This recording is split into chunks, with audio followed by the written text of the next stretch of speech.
what were the three key features of Lotus 123? It had bigger spreadsheets, faster spreadsheets, and built-in business graphics.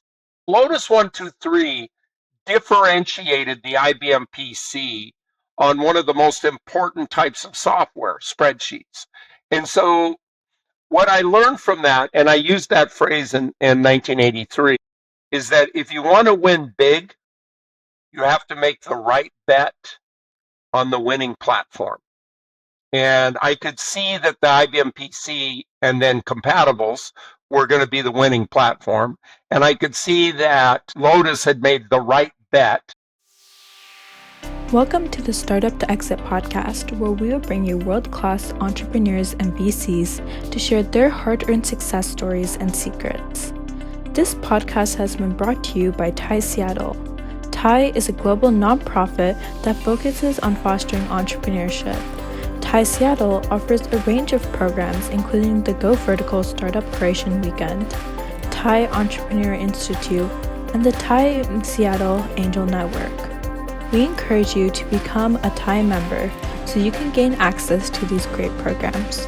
To become a member, please visit www.seattle.tie.org. Hello, everybody. Welcome to another episode of our podcast from Startup to Exit. I'm here with my co-host Shirish Natkarni. My name is Gauri Shankar. We both serve on the board of TIE Seattle, which produces this podcast. First of all, we both want to thank you for all the support that you've given us over the last year, where we have brought this podcast to all of you. And I hope all of you have enjoyed all the content that we are bringing from our guest. We are launching a very special series. We are launching a series that is very close to both our hearts because we are both Seattleites.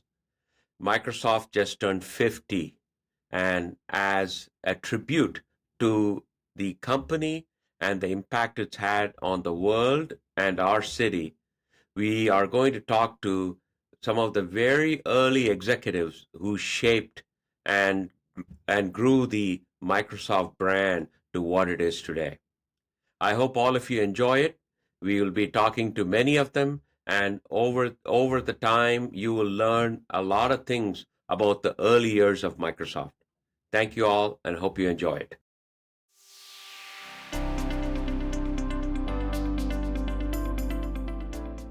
Welcome, everyone. Today is the second installment of our Microsoft at 50 series. We are interviewing Jeff Raikes. Jeff was one of the senior-most executives at Microsoft after Bill Gates and Steve Ballmer. He was the president of the Microsoft business division and served as a member of the company's senior leadership team. He began his career at Microsoft in 1981. I think he was the 100th employee and was instrumental in creating Office suite of products, which we'll talk about in length. I was very fortunate to also work for Jeff while I was at Microsoft. We worked on the integrated Office strategy, trying to compete with the likes of All-in-One and IBM Profs. So welcome, Jeff. Great. Well, thank you very much, Sharice, and appreciate the opportunity to spend some time with your audience. That's great. Thank you. So you grew up in Nebraska in a farming community. What was it like growing up on a farm? And how did you end up at Stanford for your undergrad? So, my family have been farming in Nebraska since 1854. We've been in the same location since 1900. So for us, it was a way of life. I grew up on a farm near a small rural community where I went to school. And, it was definitely hard work, but it was great work. I mean, the values that I have carried throughout my life, I learned, working on that farm, being in that community, the importance of work ethic, the importance of integrity, the importance of being connected to your community, discipline. Those are things that I learned growing up on the farm, and it really showed me a lot of important lessons. That effort matters. Outcomes are not always controllable. You don't control the weather. You don't control the pricing. And so, growing up on the farm was very important. For Stanford, getting to Stanford, my dad thought that I should get a business degree instead of an agricultural degree. My brother was an agricultural economics professor at Iowa State University. And so my dad told me that Stanford had the best business school. I don't know, Sharish may disagree with that, uh, but anyway, as a high school kid, I knew nothing about Stanford. I mean, I'd heard of Harvard, but that was about it. And so as a senior in high school, my mother and I were visiting out in California, and we drove up Palm Drive. I saw how beautiful the campus was. It was 72 degrees. It was 12 below zero in Nebraska. And I said to my mother, I think I'd like to go here. Uh, and so I was very lucky to get accepted. I was not, my high school was not like the big city kids, with lots of AP courses and that sort of thing.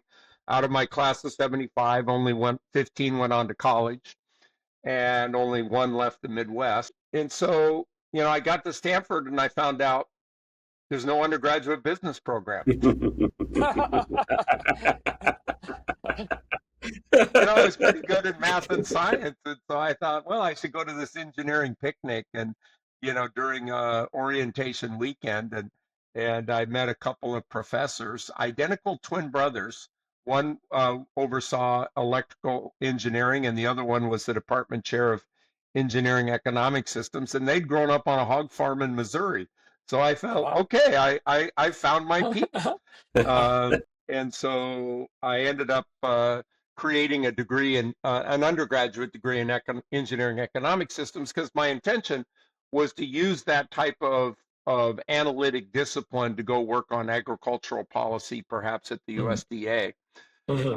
But along the way, I bought an Apple II computer to help my brother run our farming operations, and I'd never done any job interviews because I'd always worked on the farm. And so Apple Computer came to campus, and I interviewed with them, and they gave me the opportunity to work on a product that most of your listeners probably don't know, but it was a product called VisiCalc, and it had only been introduced 9 months before I started, so it was a brand new product, VisiCalc, the visible calculator.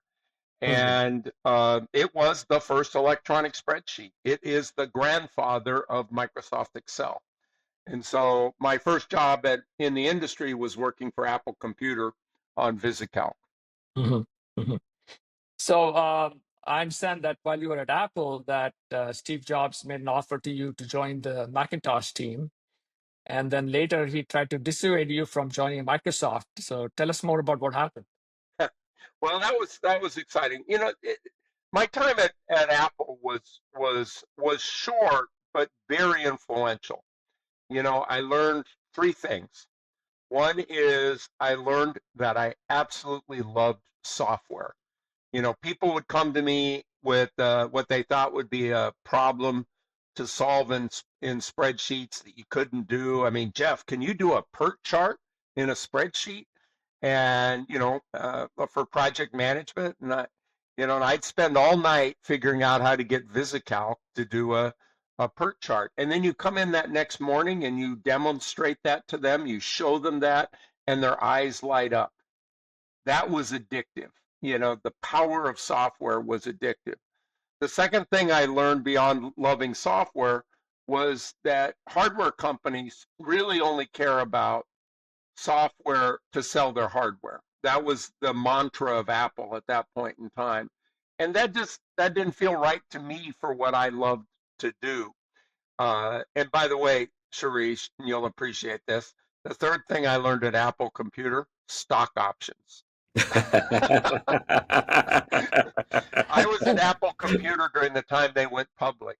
And so I saw what that meant in terms of wealth creation. And so I really loved software. I wanted to, I wasn't that interested in Microsoft, but Steve Ballmer called me up, and we went to lunch at Chef Chu's at the corner of San Antonio Road and El Camino and Mountain View, and he was all charismatic, explaining, the company and what we could do, at Microsoft. And I wasn't all that interested, but my sister, one of my sisters lived in Seattle, so if I agreed to interview, I got a free trip to see my sister. And so I put him off for about 3 months. And then finally I went up there in August. And, Sharice and I know that the most beautiful time of year to be in Seattle is in August. Yeah, yeah. And, there was a funny thing about that, being recruited by Steve, and that'll lead up to the Steve Jobs discussion, is that, I said I'd only come up on a weekend. So my interviews were all on a Saturday. And when I started my interview with Steve, Steve walked me by a room and he said, "That room is locked. I can't tell you what's in that room, but it's very exciting." And I'm like, well, that's kind of weird. And then, I go do my interview with Steve and he's walking me over to meet with Bill Gates, and we walk by that room and he says, "Yeah, it's still locked." And of course, I realized that in a few months, the IBM PC was going to be announced. And that what Steve was messaging to me was that they, at Microsoft in 1981, they were already working on the IBM PC. Mhm. And as I walked down the halls of Microsoft, it was amazing. There were all of these computers from different manufacturers. There were CPM-80 machines. There were machines from Japan. And and like when you're an Apple computer, you think Apple computer is the center of the universe. And instead, what I was seeing was all of these different computers from different manufacturers.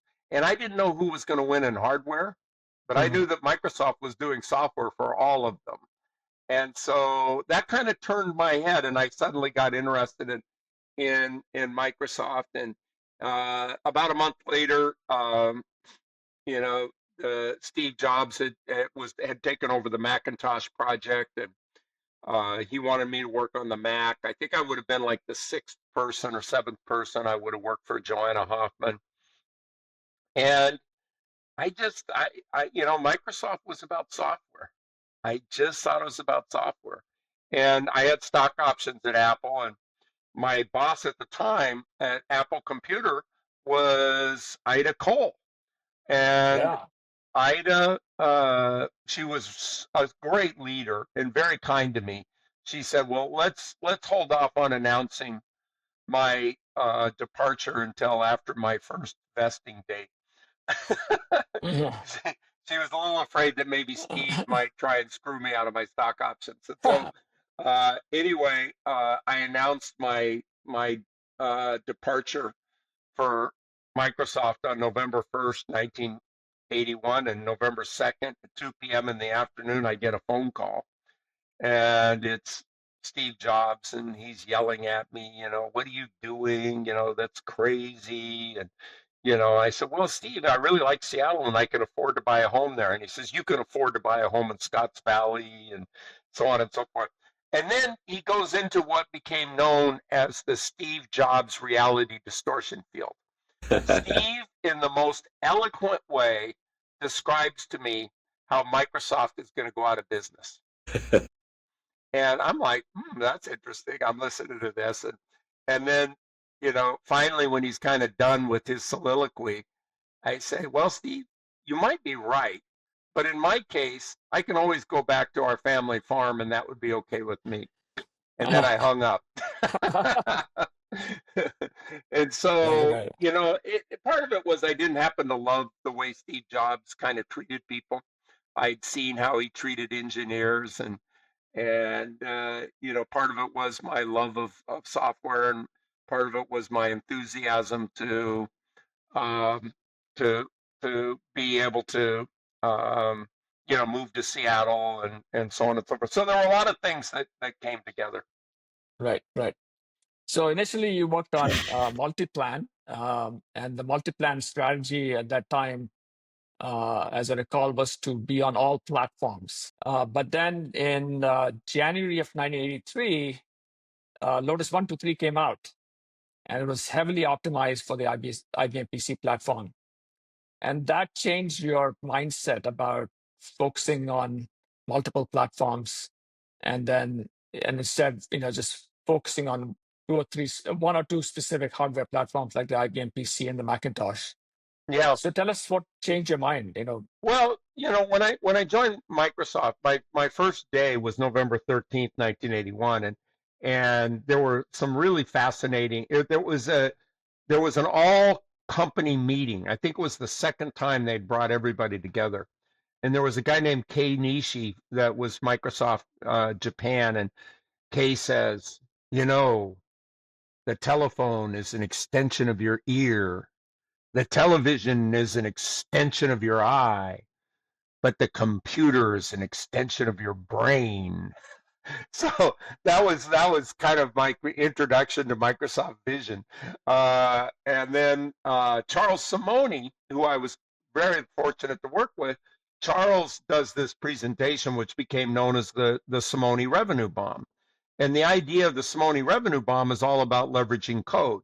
You leverage code from one application to another, from multi-plan to a word processor to a database, and you leverage code from one machine to another using a P code or pseudocode interpreter. And that was the application strategy, was to be able to leverage code. And if you had that leverage, you'd have to hire so many people in sales that there'd be this revenue bomb. And so that was the Simoni revenue bomb. And that was our strategy. And then, as Shirish, as you said, January 20th, that's the date, 1983, Lotus 123 launched. About the same time that the Compaq IBM Compatible launched. And so suddenly you had a clone of the IBM PC that could run Lotus 123 as well as the IBM PC. So Lotus 123 really shaped my thinking about software strategy. How was the IBM PC different from the Apple II? Well, it had a faster processor, a faster microprocessor. It had more memory, and it had higher resolution graphics. What were the three key features of Lotus 123? It had bigger spreadsheets, faster spreadsheets, and built-in business graphics. So Lotus 123 differentiated the IBM PC on one of the most important types of software, spreadsheets. And so what I learned from that, and I used that phrase in 1983, is that if you want to win big, you have to make the right bet on the winning platform. And I could see that the IBM PC and then compatibles were going to be the winning platform. And I could see that Lotus had made the right bet. They thought they won because it was integrated software, but really why they won was because it was a better spreadsheet. And and by the way, they made a mistake thinking that they won because it was an integrated software product. They did this product called Symphony, which was even more integrated and never was as successful. So they didn't understand the seeds of their own success. And so on February 1st, 1983, we started the PC Word project. And the Microsoft Word on the PC was not designed to run across all of those computers. It was designed to take advantage of the IBM PC architecture. So we could do bold and italics on the screen. We could use a computer mouse, so on and so forth. And Microsoft Word on the PC shipped on October 25th, 1983. So that was a very accelerated development project. And that was the pivot in the first pivot. And then if you want me to go on, I can tell you about the second pivot, which occurred in that next year. Right. Yeah. Please talk. I assume you're talking about Excel first on the PC platform and then eventually on the Mac. That's right. In October of 1983, we held a retreat of engineers and Jay Blumenthal, the program manager. Jay was brilliant. I mean, he had evaluated every spreadsheet out there because there were a lot of spreadsheets and financial planning products. And Doug Klunder was an awesome, developer. And they together designed what was codenamed Odyssey. And it was going to be a competitor to Lotus 123 on PC MS-DOS. And in the spring of 1984, this is a few months after Multiplan had shipped on the Macintosh. The Apple Macintosh shipped in January of 84, and Microsoft was the applications company, the first one to have software products on the Macintosh. We had been working internally and secretly on what was called SAND, S-A-N-D, Steve's Amazing New Device. And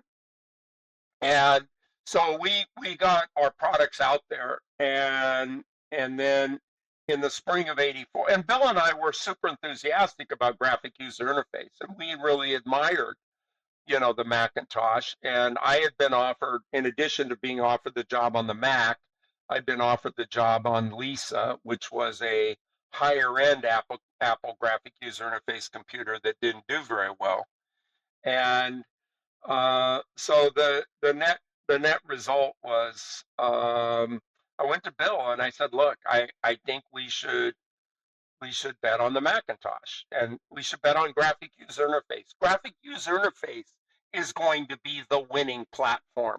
So we need to make the right bet on the winning platform in order to win big. And so Bill agreed, and we moved the Odyssey project over to the Macintosh. Doug Klunder wasn't very happy with us. He basically said, I'll do it, but then I quit. And he lived up to his word. He did it, and then he quit. And so we announced the Microsoft Excel on the Mac in May of 85 at Tavern on the Green in New York City, and then we shipped it in September of 1985. And Steve Jobs was kind of a little bit dismissive because he was kind of enamored with Lotus 1-2-3 and Lotus Symphony, and Lotus had done an integrated product on the Mac, and so he thought, well, Excel will be okay, but Lotus is going to be doing really well. And I just want to tell you that I think it was Computer Reseller News that came out that following spring in 1986 and said that Microsoft Excel was outselling Lotus on the Mac 10-0. So that's pretty Wow. good. That's pretty good. Yeah, that's great. So on the DOS platform, WordPerfect and Lotus 1-2-3 were the dominant players, but ultimately you were able to displace them as the market leaders through the Office on Windows strategy. And you talk about the importance of technology platform shift, married with business model innovation. So tell us more Right. about that. Yeah. Yeah, so let's extrapolate from what I learned from Lotus 1-2-3, which was to win big, you have to make the right bet on the winning platform. And so later on, I began to see that the greatest opportunities to create value in our industry are when you have a technology paradigm shift paired with a business model transformation. So let's step back in Microsoft history. When did that first happen? Well, it was Bill Gates that figured out that there was the opportunity to create an independent software company, an independent operating system and languages company. And so he bet on the IBM PC. That was the shift from the 6502 to the 8080, and the 8080 shift from those two processors to the 8088. And then he was able to, he went to IBM, or IBM came to him really, but they worked out a deal where he would flat fee MS-DOS to IBM, but retain the rights to sell MS-DOS to all of the other computer manufacturers on a royalty. And so he innovated in that business model while also betting on that technology paradigm shift from the 8080 to the 8088. Okay, so in the mid to late 80s, we made the bet on graphic user interface. And that was a tough bet, Shirish, because look, the Macintosh was not selling that well. And Windows was not released later than expected and wasn't really very good or very powerful until Windows 3. Yeah. And so, we were really kind of struggling. And so one of my great mentors at Microsoft was John Shirley, who was president of the company. And I went to John and I said, look, why don't we take three of these products, and put them into a single box for the price of two? That was the beginning of the Office Productivity Suite. We started out with a bundle on the Macintosh. I think actually it was Valerie Houchins who was my product manager on that, later succeeded by Laura Jennings. And so the idea was we were going to put the applications together. So we were making a bet on a technology paradigm shift from character user interface and MS-DOS over to graphic user interface on the Mac and Windows. And we were doing a business model transformation. Instead of selling, against WordPerfect and against Lotus and against Ash and DBase and against Harvard Graphics, we were going to have the Microsoft Office Productivity Suite with a consistent user experience, the ability to share data amongst the applications. And then there were a few other things, Sharice. Really, Steve Ballmer was an unbelievable leader and mentor. And one of the things that Steve really innovated was on how we did the licensing with corporations. And so that was another part of the business model transformation, is that we were able to do a enterprise license with the corporation so that they didn't have to stack a bunch of retail boxes in a warehouse to show that they had the licenses. And so when you put the apps together into a suite, and then you have a singular licensing agreement that makes it easy for the customer, that was the business model transformation. And then, of course, through the improvements in Windows 3 and 3.1, we now had a powerful enough platform. So by 1990, we were turning the corner. And by 1994, 95, Microsoft Office really was the, I won't say dominant, it was the leading application productivity suite. And I was just going to say part of it was our competitors were suspicious of Windows and OS 2, and so they dragged their feet, and that is a mistake. Right.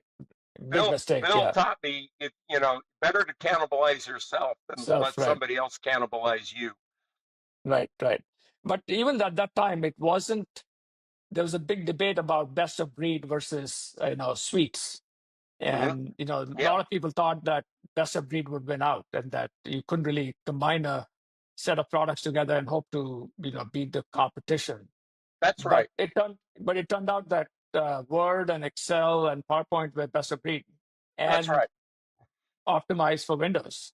Yeah, they exactly. And people thought it somehow was mutually exclusive, that, you couldn't have the best word processor in a suite. And it turned out, yes, you can. And we have, as you well know, because you were there with me, we had great technical talent. The software engineers we had, people like Doug Klunder, Dave Moore, Charles Simoni, Jeff Harbers, on and on and on. We had great technical talent, and and great designers like Jay Blumenthal, and so we were able to be best of breed within a suite. And when Windows caught up to us with adequate power, then that really showed through. And the fact that we had the early work on the Mac really taught us about how to do graphic user interface applications in general on Windows and OS 2 as well. And so, by making those early bets and really sticking to them, we succeeded.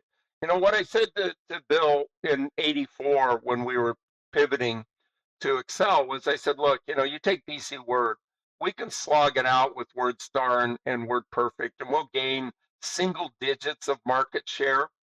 But, if we bet on the technology paradigm shift, if we bet on graphic user interface, we can gain dozens and dozens of points of market share. And so Bill and I were in sync on what the strategy was going to be. That's great. All right, let me turn it over to Gauri to continue the discussion. Hey, Jeff. Me sort of go back a little bit, right? At the beginning, you said you went to Stanford, thinking you'd get a business degree, go be maybe a policy wonk in USDA Yeah. and Yeah. affect agricultural policy, right? Instead, you became you became a software guy and essentially the dawn of productivity software was born with you coming into Microsoft. When I sort of listen to those, right, you might have affected humanity as a policy wonk at USDA because you might have made a lot of changes to how agriculture works, and because might have brought computing into it because your brother was using computers. Instead, you actually innovated and brought a set of software that has actually touched all of humanity. It's hard to believe that humanity has not been affected by Microsoft Office Hmm. in some fashion in their Yeah. day-to-day lives, right? Others have come along, but this has been the change that brought about. Seems like both were very intentional on your part, even though you were in your 20s. From our audience perspective, there are a lot of young entrepreneurs or young folks now thinking of what they could do next. Looking back, how are those intentional decisions you made, and therefore how you move forward? Yeah. Well, let me, that is a great question. Thank you very much. And let me kind of come back for a couple of points. I wouldn't overrate my ability to predict what impact I could have. I mean, I want you to keep in mind that when I joined Microsoft, there were just 100 employees. Actually, the gal that became my wife, Tricia, she joined in July when there were only 75 employees, and so that gives you a sense of what the growth rate was at that point in time. And by the way, Gauri, Tricia and I hold the distinction of being the first couple to meet at Microsoft and get married. So when we were at Microsoft, then the idea that there would be a 500,000,000 to 1 billion people using Microsoft Office applications, I mean, we didn't have that. Yes, we thought there could be a computer on every desk and in every home, but Microsoft's a little old software company. We were 12 million in annual revenue. I mean, we debated whether there would ever be $100 million software company. And so it wasn't quite as intentional as you would make it seem. The intentional part of it was that I knew I loved software. I knew I loved information tools built on software. And so, it was a little bit like what I told Steve Jobs. If it doesn't work out, I can always go back to the farm. But uh, you know, it's been an amazing ride. And there's a principle that my father implicitly taught me, which I want to share with your listeners. My dad was a chemical engineer, and he didn't intend to run our farm, but my grandfather was losing our farm during the Great Depression, 1932. And so my dad literally and figuratively saved our family farm. You know, he could have gone on to MIT. He had an opportunity to do graduate work there, but he saw an opportunity. And the thing I learned from my dad is that you can have a plan, but be open to opportunity. I had a plan. I was going to go work for the USDA and then maybe after 10 years go and work with my brother. But I saw an opportunity, this personal computer revolution. It was amazing. I was going to work at Apple Computer and build software for their machines. But then I had the chance to meet Steve Ballmer and get the opportunity to help him create product marketing at Microsoft and then the opportunity to work on creating Office. I mean, that's incredible. So, I had a plan. I had plans at different points in my life, but I was open to opportunity. And that's the same thing I would say to your listeners. You're always going to do better if you find the type of work that you love so much that it's also kind of your hobby. You're gonna do better in life if you have the discipline of planning but make yourself open to opportunity, because sometimes, like, look, we grew up in this industry. We know that you can't predict everything that's going to happen. And so be open to opportunity. And so those things, in my case, I'm a farm kid from Nebraska.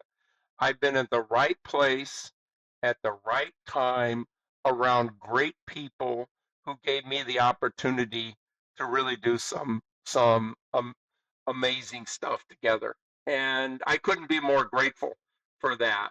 That's part of having a plan, but being open to opportunity. I think growing up in a farm, right? Farms don't have 7 days. It's every day. There's not, things don't turn off. I mean, rains don't come on Friday, and then there's takes a break for 2 days, and then it's 7 days. So planning was central to a Yeah. farm kid because Yeah. seasons, days, Yeah. etc. Let me just kind of shift to the leaders you have mentioned in our interview, right?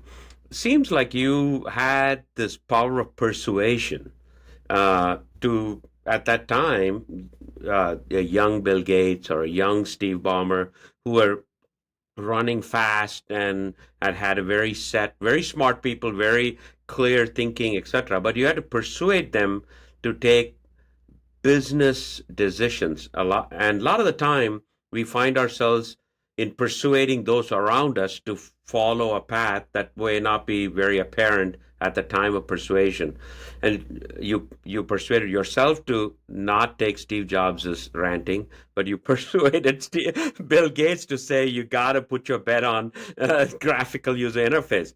Talk to us a little bit about where that came from, or how do you see that working for everybody who's listening to you? Well, there's a few things. One is I'm going to talk about my mom and dad a little bit more. As a freshman in high school, my dad felt that instead of me doing vocational agriculture, which in my high school would have been a class to take, that I should do speech and drama. Wow. And uh, Wow. gosh, that was such an important Mm-hmm. suggestion from my dad, because I didn't realize how much of my career would be speaking and acting. You know, Sharice, you were at some of those sales meetings. That was important. I learned that the importance of communicating, articulating, when appropriate, using, my emotions or different types of emotions. And so communication, the skill of communications is extremely important. Another thing that I think I really benefit from is I have intense intellectual curiosity. I am very curious, and I'll ask all kinds of questions. And especially when you're building relationships with people, if you're curious about them, what they're doing, what they're it helps you to build a relationship with them, a common bond. And so I think that combination of intellectual curiosity, my ability to build relationships with people, to gain their trust. I mean, I was very fortunate early on to, gain the trust of Bill Gates. I mean, there was kind of a seminal meeting in February of 1984 that, we had introduced the multi-plan on the Macintosh in January. And by February, maybe early March, we discovered there was a serious bug. And it was serious. It was a data loss bug that had to do with linking spreadsheets. And so Jeff Harbers and I had to go and meet with Bill. And Bill has this habit of kind of looking down and rocking. And, we were delivering bad news. And so we were a little nervous. And, I explained that we found this bug, and that, it was a serious bug. And Bill didn't say anything. He just kind of listened and nodded. And then Jeff Harbers explained that, this is what we probably should have done differently in the testing process that would have helped us, um, catch the bug. And Bill didn't say anything. He just kind of listened or nodded. And then I said, look, we're going to have to recall the product, and it's going to cost us some money. It's probably going to cost us 250 or $300,000. This is our reputation, and I feel very bad, but we got to do that. And Bill didn't really say anything, so we thought, okay, this is the moment we get fired. And then he looks up and he says, "You came in today, you lost $300,000. You come in tomorrow and you do better." Wow. And that was the end of the meeting. And Wow. I have to tell you, I still get emotional thinking about that moment. I mean, the amount of loyalty he engendered in me from, he recognized that we were doing things that hadn't been done before. We were building graphic user interface applications. That had not been done at serious scale before. And so what Bill really wanted to know, what he really wanted to know was, were we learning? We'll make mistakes because we're breaking new ground, but are we learning so that we don't repeat those mistakes? And so I have huge admiration for Bill and the way in which he handled that situation. Yeah, yeah. This always, right, goes back to, right, this combination you talk about. I always feel Bill Gates is viewed as Edison of our current, but he really had a Rockefeller in him who knew how to take this astounding software and make business out of it, right? The business models you discussed, it's incredible to see those two come into one person. Because usually they're very good scientists or very good business people.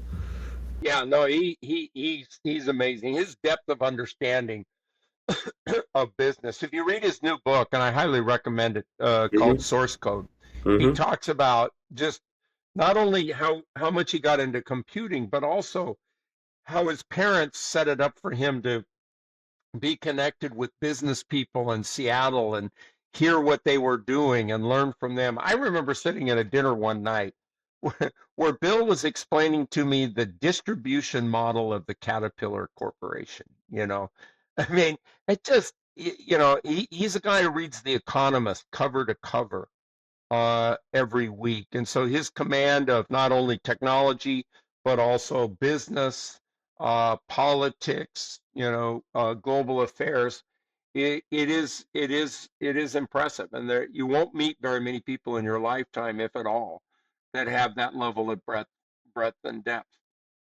But looks like you stumbled upon the art of storytelling in high school, right? And then you had this innate thing of curiosity in you. So you took those two and really moved from product to sales. It seems like that was the most natural movement that your career should have taken. Did that play a role, or was that you had to do it because Ballmer became the CEO of the company?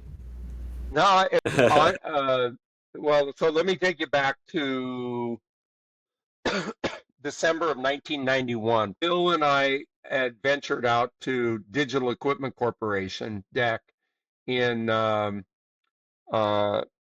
that month, and we met with Bill met with Ken Olson, and probably related to Sharish, I was meeting with the All-in-One group, trying to convince them that they should be building All-in-One or working with us to build All-in-One on on PCs.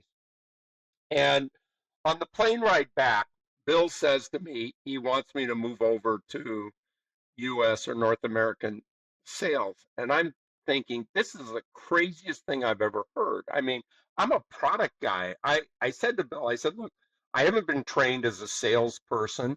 I'm not a sales manager. And he said, no. You understand our strategies and you understand how to build the assets that we're going to need to implement those strategies. Sorry. And so, in terms of career management, my principle was try and do something that I enjoyed and try and do something that the company needed me to do. And so I did it. Mm-hmm. And one thing I'll say about it is that I don't think I was very good at the beginning because Microsoft product divisions, they have a certain culture, very self-critical, not into a lot of recognition, much more important to, you know, uh, be tough and inward looking, so on and so forth. And you go over to the sales and marketing group and you have that kind of leadership style. It doesn't work very well with the sales and marketing people. They really seek recognition. That's part of the persona. They're out there trying to win deals and so on and so forth. So I would say it took me a good 18 months to really learn how to adapt my leadership style from what was the product culture of Microsoft to the sales and marketing culture. And fortunately, I was working for Steve. He was leading worldwide sales at the beginning, and I was leading U.S. and then North American sales. And Steve, as you can tell, is an awesome leader in many dimensions, but one of them was his charisma and how he could motivate and inspire the sales force. I can't do it the way Steve does, but I tried to do it in my own way.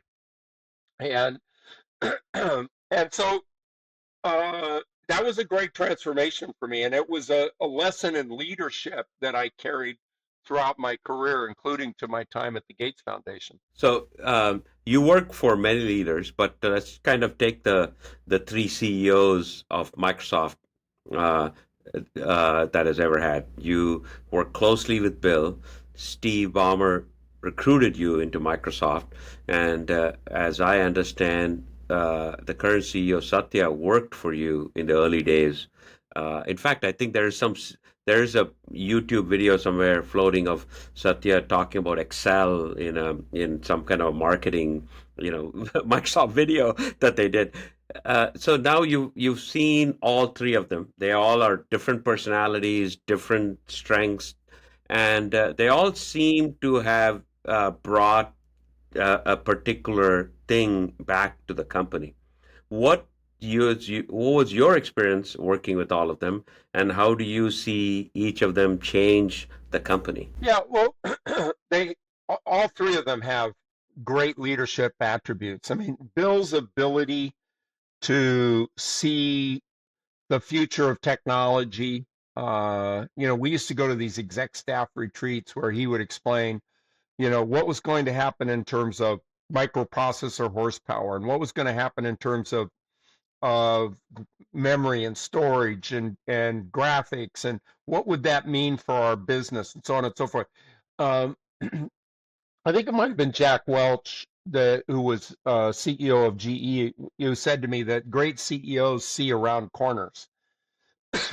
And Bill could see around corners. He had that ability. He didn't have the same kind of leadership persona that Steve had, but it was a great leadership persona. It was about technology and a vision for that technology. And Bill was smart enough to know that he needed a partner in Steve to really build the business of Microsoft and to help shape those strategies. And I give Steve incredible, credit and gratitude for, how he built our culture of working with developers, working with with solution providers who would sell to small and medium businesses, how to build our enterprise services. Steve contributed to Microsoft in so many ways. I didn't get to work with Satya as closely as I might have liked. I didn't get a chance to work with Satya maybe as closely as I would have liked.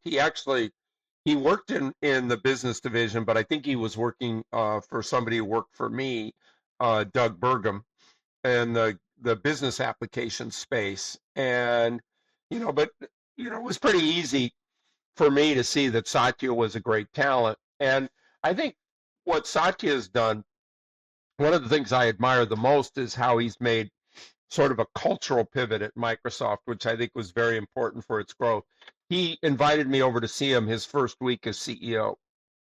And we talked, he was seeking advice from a number of people. I was one of them, just to kind of say, how should he think about the role and what should he do? And so I gave him multiple thoughts about the culture. and how I thought the culture would need to evolve. And one of the things I told him was to read this book called Boys in the Boat, and written by Daniel Brown. And I said, you get to, I think it was page 235, and there's going to be this discussion of how uh, the famous coach Pocock is telling Joe Rance, the very talented rower, that the only way the boat was going to perform at its peak is if everybody in the boat trusts each other. And that was the thing that I thought was so important from a leadership standpoint, is Satya needed to have a a leadership team that had that level of trust in each other. And so, I think Satya's really worked very hard on that. In addition, we had a lot of smart people at Microsoft, and very often you had this situation where you had the smart people, arguing with each other, almost trying to prove who's the smartest person in the room. And Satya's principle was not to try and be the smartest person in the room, but to be the most intellectually curious person in the room.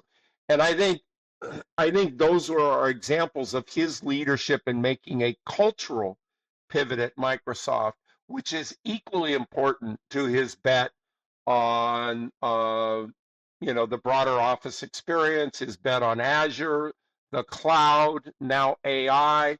You can't do those things if you don't have the right culture. And so I think we ought to give Satya Nadella a lot of credit for how he has helped to develop and transform the culture of Microsoft. You went on to run the Gates Foundation, and now you are running the Raikes. You're part of the Raikes Foundation. What leadership learnings and traits you carried from your stint at Microsoft on to now? What can be only measured as impact, right? There's no profits to be made, no revenue goals to be achieved, but every day you got to impact more than you did the day before. So can you talk a little bit about that transformation from corporate America to giving? It's a different mindset. And by the way, Gary, it's another example of have a plan but be open to opportunity. I went to see Bill in December of 2007, and I said, hey, I said I'd double the Office business in 10 years. We did it in 7 years. So, I'm going to do something different. I want to pursue my next chapter. I'm 50 years old. Maybe I'll teach business school. I love that. I'd love that opportunity. Maybe I'll work with my brother on ag development. But I know you have this foundation with an ag program, and I'd be glad to provide some pro bono consulting support on the ag program. And then the next thing, 6 months later, I'm the CEO. Have a plan, but be open to opportunity. And so I ended up at the Gates Foundation. And similar, and this goes back to what I was alluding to earlier when I took on sales. I had to change my leadership. I had to adapt my leadership style. And in a foundation, at Microsoft, you have a lot of people who are motivated by innovation and growth and their stock options. And, at the Gates Foundation, it's a mission-driven organization. It's about purpose. And so they're motivated by the mission. And you have to really inculcate that. You have to really understand that. And so you really have to dial up the way in which you think about recognition, so on and so forth. So it was another, opportunity for me to hone aspects of my leadership style. And while, there are a lot of people who come into philanthropy and they say, oh yeah, philanthropy can be better. We'll just run it like a business. Well, that's not exactly right. What you do is you take best practices from business, but you put it into a different context. And my role for Bill and Melinda during that 6-year period of time was really to put in place infrastructure that was going to help them achieve their impact. And so, you and I, we've all done the strategy reviews at Microsoft. Well, I put strategy review process in at the Gates Foundation. We needed a way for Bill and Melinda to be connected to each of the 22 strategies. where one of them is as big as ending polio or ending malaria and transforming US K through 12 education. We needed strategy reviews. We needed a human resources system that would help develop the people of the Gates Foundation, put in place leadership capabilities. We needed a financial, stronger financial systems, given the, move from, I think before I started was about a billion in payout, and ended up about 4.5 billion during my tenure. So there was a lot of growth, and my job was to really help with that. Now, to your point, Gowrie, about impact, uh, you know, I can say, yeah, we sold another Microsoft Office, ka-ching, ka-ching. But the other thing is that was impact for people. That was making a difference in their lives. They could do things on spreadsheets better than what they're able to do on paper. And when you work at the Gates Foundation, you can get kids vaccinated. It saves their life. It helps them be healthy. And so there's different ways to think about impact. In business, there is impact can be connected to bringing in revenue. Philanthropy, impact is connected to lives saved, lives bettered. And so, you can think about impact in different ways, but in both cases, you really want to try and deliver something that's meaningful to other people. I mean, the thing that was so great about Microsoft and so great about the Gates Foundation is that I think part of humanity is to feel like you're a part of something bigger than yourself. It's not all about me or you. It's about we're helping to change the world through what software can do. We're helping to improve the world through our work on vaccines or our work on agricultural development programs in India and Africa. And so the opportunity to be part of something bigger than yourself, I think, is a fundamental element of humanity. And so I think I've had the good fortune of having a firsthand uh, view of how to do that, both in the technology world and in the philanthropy world. And that's the same spirit I come to my work with Tricia at the Raikes Foundation. So I'll turn it back to Shirish, and I can't.